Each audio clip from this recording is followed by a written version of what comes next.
if the floor was pulled from beneath your feet? How would it be if the entire world flipped and all your understanding and experiences is hammered down? This is exactly how I felt while reading this book. While Adi Shankaracharya's Bhaj Govindam in itself contains very powerful verses, this book contains powerful examples and applications in day-to-day life in the form of commentary by Swami Chinmayananda. This book has had a very drastic impact on my life. It has deconstructed everything that I had built and introduced me to the truth behind them. Verse by verse, it peeled off fancy layers, and as if unwrapping a fanciful gift, it produced and kept before me the raw, blatant and gross truth of life. As if holding a hammer in their hand, Shankaracharya and Swami Chinmayananda demolish each and every delusion that we have in our life. The delusion of wealth, the delusion of family, the delusion of attachments, the delusion of time, the delusion of body and various other delusions that we have built up. This is important for us to do away with all distractions and stay focused on the spiritual path ahead of us. For example, while keeping the delusion of attachment in high regards and spending most of our energy trying to keep them intact, Shankaracharya clearly points out that it is only as long as this body has a capacity to earn, or is firm and intact, or it still has breath in it, that this all makes sense. And once either of these leave, there is no sense to any of this and all the delusions disappear.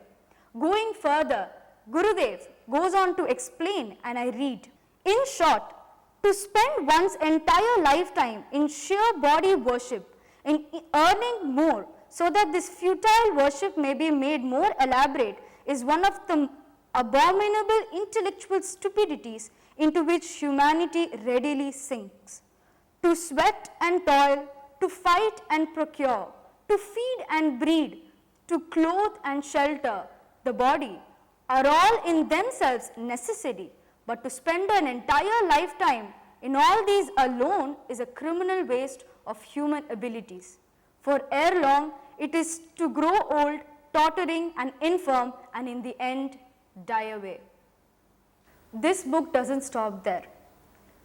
Going on to contain 31 verses composed by Adi Shankaracharya as well as his disciple, this book urges us to leave behind our delusions and non-essentials and focus on the right spiritual path.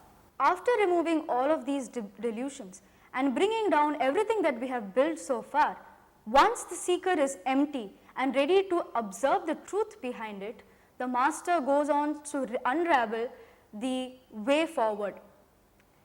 He urges the devotees to seek the divine grace, to take the Lord's name, and a set of inner exercises to stay on the right spiritual path and do away with these delusions. As compassionate masters they are, the book talks about various problems that the seeker might face, various distractions they might face, and the way to go about it by solving it. Reading one of those extracts, Gurudev talks about how understanding this philosophy could also be a practical problem. And I read, in spite of our appreciation of the rationale in the philosophy so far discussed, the fact still is that we are living every hour of our existence amidst the temptations of life, where wealth and the woman are the main enchantment.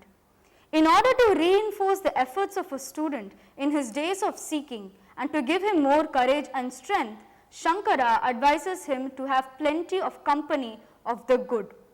This is to protect him from the rising waves of passion within. Hence, by going forth, they talk about each and every problem and the ways to solve them, thus keeping away the distractions and staying focused on the spiritual path. This book, as I see it, is a set of powerfully thrown punches. And once the disciple accepts defeats and surrenders his ego in the feet of his master, they simply lift him up with compassion and set him on the right path, by saying, Bhaja Govindam, Govindam Bhaja Mudamate. This book is an experience. Don't miss it.